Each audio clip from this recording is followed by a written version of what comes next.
प्रणाम दोस्तों। स्वागत है आपका मेरे इस यूट्यूब चैनल साहित्य सागर में। एक दुनिया समानांतर की कहानियों की श्रृंखला में आज मैं आपके लिए लेकर आई हूँ प्रयाग शुक्ल जी की कहानी सामान। उसका जी धक से होकर रह गया और अचानक उसने अपना हाथ पास रखे हुए सूटकेस पर रख दिया। ज़रूर वह टेबल क्लॉथ वहीं रह गया है। उसने सहमी दृष्टि से बगल में बैठे रवि की ओर देखा। वह सिर झुकाए हुए जैसे कुछ सोच रहा था। बात उसके होठों तक आकर रह गई और वह मुंह घुमाकर बाहर की ओर देखने लगी।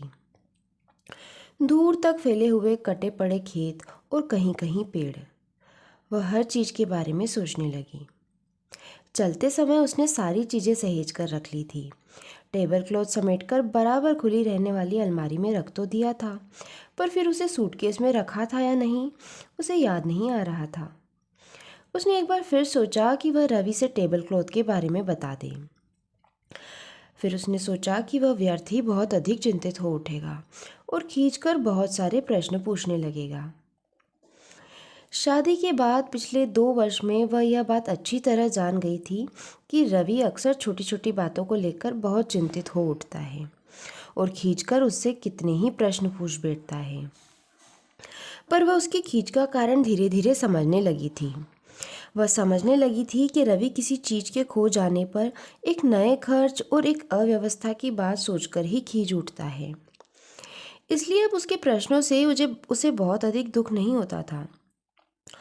थोड़ी देर बाद एक जगह बस रुकी तो रवि ने उसकी ओर देखकर पूछा, पानी पियोगी? नहीं, उसने धीरे से कहा। हालांकि उसे थोड़ी सी प्यास लगी थी, पर मन में एक तरह की घबराहट भर गई थी और वह बिल्कुल चुपचाप बैठी रहना चाहती थी। उसने बाहर की ओर नज़र दौड़ाई। छोटी छोटी कपड़े या अनाज की दुकानें, चबूतरों के ऊपर चारपाइयों पर लेटे हुए लोग, दुकानों के ऊपर कमरों और बरामदों में दिखाई पड़ने वाले चेहरों की ओर देखकर वह हल्के से आश्चर्य से भर गई। यहाँ दिन भर धूल सी उड़ा करती है, बसें और लारियाँ रुकती है और बहुत से लोग रात दिन यहीं रहते हैं। बगल में एक लॉरी निकल गई तो उसने मुंह भीतर की ओर कर लिया। टूथपेस्ट और ब्रश तक तो उसने रख लिए थे। टेबल क्लॉथ भी शायद उसने रख लिया था। नहीं, वह वहीं छूट गया है। उस कमरे का पूरा दृश्य उसकी आंखों के सामने घूम गया। वह एक बार फिर टेबल क्लॉथ के बारे में सोचने का प्रयत्न करने लगी, पर वह कुछ सोच न पा रही थी। मन के किसी कोने में वह बात घर कर गई थी कि अगर यह मालूम हो गया कि टेबल क्लॉथ वहीं छूट गया है तो उसकी घबराहट और खींच बढ़ जाएगी। इसलिए वह उसके बारे में एक संशय बनाए रखना चाहती थी। छोटी बहन के घर अब वह कब जाएगी ठीक नहीं, और उसके यहाँ से कोई कब आएगा कहा नहीं जा सकता। टेबल क्लॉथ कितना सुंदर और कीमती था और उसने कितनी मेहनत से उस पर कढ़ाई की थी। जिस दिन उसने टेबल के ऊपर उसे बिछाया था, पूरा कमरा बहुत सुंदर दिखने लगा था और रवि ने खुश होकर कहा था, यह काम तुमने इनाम देने लायक किया है। उसने एक गहरी सांस ली। घबराहट बढ़ती जा रही थी। उसे अब अपने दोनों कमरे याद आने लगे, जिनमें उसकी कई दिन की अनुपस्थिति के कारण धूल जम गई होगी। वह कल से ही सोच रही थी कि जाते ही कमरे साफ करेगी और सब सामान ठीक से सजा देगी, पर अब उसे लग रहा था जैसे कमरे का साफ होना या न होना बहुत महत्व नहीं रखता। रवि अक्सर कहा करता है कि टेबल लैंप का नीला शेड और टेबल क्लॉथ, ये दोनों चीज़ें उससे बहुत काम करा लेती है। और उसने गौर किया था कि सचमुच वह टेबल क्लॉथ पर झुका हुआ कभी बहुत देर तक कॉपियाँ जांचा करता था और कभी लगातार कुछ लिखता रहता था। जाड़े की शामों को वह स्वयं कभी घर में अकेली होती, टेबल पर झुककर कोई पुस्तक पढ़ना या पलंग पर लेटकर कुछ सोचना उसे बहुत अच्छा लगता था। कभी कभी वह सलाइयाँ और ऊन लेकर बहुत देर तक कुछ बुनती रह जाती। सामान सहेज लो, रवि ने धीरे से कहा।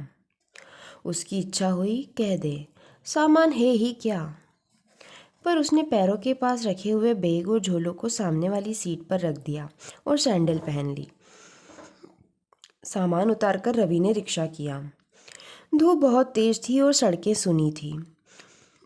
जाते ही स्नान करूँगा, रवि ने धीरे से कहा। उसने कुछ कहा नहीं। वह अभी भी टेबल क्लॉथ के बारे में सोच रही थी। जब तक वह सूटकेस खोलकर देख न लेगी तब तक रवि से इसके बारे में कुछ न कहेगी। घर पहुंचते पहुंचते उसे लगा जैसे वह बहुत थक गई है। रास्ते भर वह रिक्शा में चुपचाप बैठी रहती और सोचती रही थी कि वह घर पहुंचकर बिस्तर पर लेट जाएगी और थकान उतारने की चेष्टा करेगी। वह बिस्तर पर लेटकर तकिए में मुंह छिपा लेगी और रवि अगर टेबल क्लॉथ छोड़ आने के लिए कुछ कहेगा तो पड़े पड़े चुपचाप सुन लेगी। घर पहुंचकर उसने दरवाज़ा खोला और पलंग पर बैठकर प्रतीक्षा करने लगी कि रवि स्नान करने चला जाए तो सूटकेस खोलकर देखे टेबल क्लॉथ है या नहीं। थोड़ी देर बैठकर रवि बैग में सोपकेस ढूंढने लगा। क्या ढूंढ रहे हो? सोपकेस तुमने कहाँ रखा है? इसी में तो था। इसमें तो नहीं है। उसके मन में एक खींच भर गई। कहीं से चलना हुआ तो इतनी जल्दी मचाएंगे जैसे कोई आफत आ पड़ी हो। ऐसे में चीज़ें छूटेगी नहीं। देखो सूटकेस में तो नहीं है। सूटकेस में? पर उसने चाबियों का गुच्छा लेकर सूटकेस खोला। इसी बहाने वह देख लेगी कि टेबल क्लॉथ है या नहीं। वह घबराई सी कपड़े निकाल निकाल कर बाहर रखने लगी। टेबल क्लॉथ वहीं छूट गया था। सूटकेस भी नहीं था। इसमें तो नहीं है। रुको, अलमारी में साबुन रखा है, कहकर उसने अलमारी खोली और साबुन की टिकिया निकालकर रवि की ओर बढ़ा दी। वह तौलिया और साबुन की टिकिया लेकर बाथरूम की ओर चला गया। किवाड़ उड़काकर वह पलंग पर लेट गई और खुद को समझाने का प्रयत्न करने लगी। बस रवि थोड़ा बहुत नाराज़ हो लेगा और वे लोग जाकर कोई कपड़ा खरीद लाएंगे और वह उस पर फिर से कढ़ाई कर देगी। पर न जाने क्यों घबराहट कम ही नहीं हो रही थी। उसने महसूस किया कि रवि के नाराज़ होने की संभावना का उसे उतना दुख नहीं था जितना टेबल क्लॉथ के छूट जाने का। पलंग के पास ही टेबल पड़ा हुआ था और बिना टेबल क्लॉथ का टेबल उसे अजीब लग रहा था। हल्के अंधेरे में पूरा कमरा उसे बहुत सूना सूना और बेतरतीब मालूम पड़ रहा था। रवि स्नान करके लौटा तो उसने पूछा, नहाओगी नहीं? नहा लूँगी, उसने धीरे से कहा। टेबल क्लॉथ वहीं छूट गया है। वह आगे कहना चाहती थी कि उसने तो मना किया था कि उसे न ले चलो। तुम्हें वहाँ कौन लिखना पढ़ना है? फिर किसी के यहाँ इस तरह की कोई चीज़ बिछाकर क्या वापस लौटते समय उसे समेट लेना अच्छा लगता है? मुझे तो हर जगह पढ़ना लिखना रहता है, रवि ने कहा था। वह रवि की ओर देखने लगी कि वह क्या कहता है।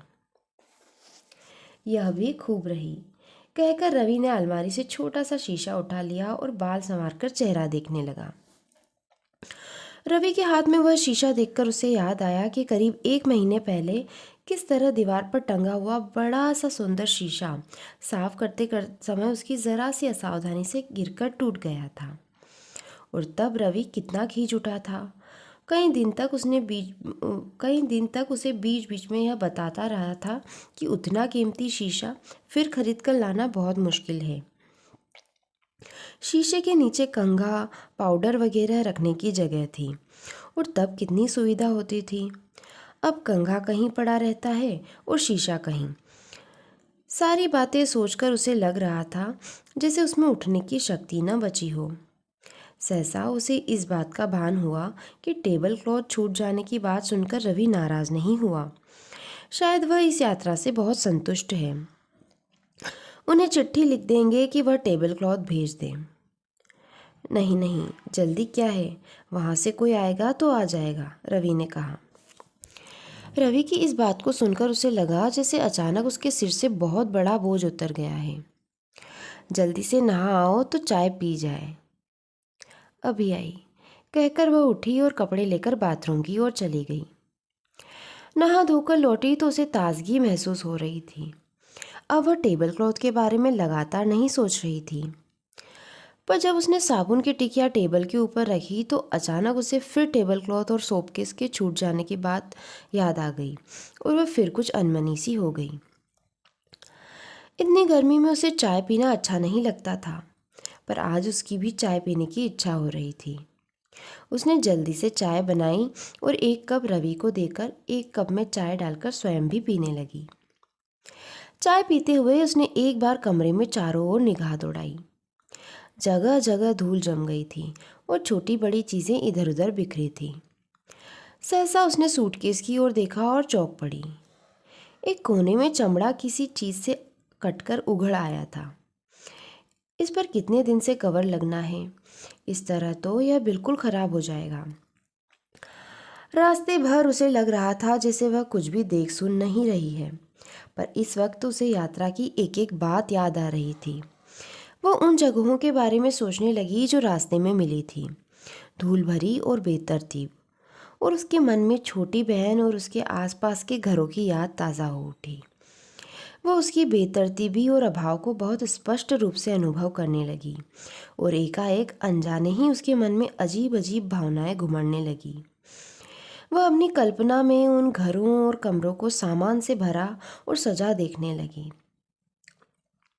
और चाय है? रवि ने पूछा तो वह जैसे चौंक उठी और हाँ कहकर उसने रवि के हाथ में कप ले लिया। किसी दिन चलकर टेबल क्लॉथ का कपड़ा खरीद लाएंगे, बिना उसके टेबल अच्छा नहीं लगता। अरे किसी दिन क्यों, आज ही। वह आ जाएगा तो दो हो जाएंगे और बारी बारी से धुलवा लिया करेंगे। फिर रवि ने हंसते हुए कहा, अच्छा हुआ वह वहाँ छूट गया, तुमने छोटी बहन को कुछ दिया ही नहीं था। एक शीशा भी, उसने धीरे से कहा। हाँ हाँ कहकर रवि ने कप रख दिया और आंखें मूंद ली। वह हल्के अंधेरे में कमरे को देखने लगी। आज उसे अपने और दूसरों के अभाव बहुत स्पष्ट नजर आने लगे। उसके मन में फिर वही भावनाएं और कल्पनाएं भर गई और बहुत से सामान उसकी आंखों के आगे घूमने लगे, जिनसे सब कुछ सजा हुआ और सुंदर मालूम हो सकता था। तो कहानी यहीं समाप्त होती है। आपको कहानी कैसी लगी मुझे कमेंट बॉक्स में लिखकर ज़रूर भेजना। आपके प्यार के लिए बहुत बहुत धन्यवाद।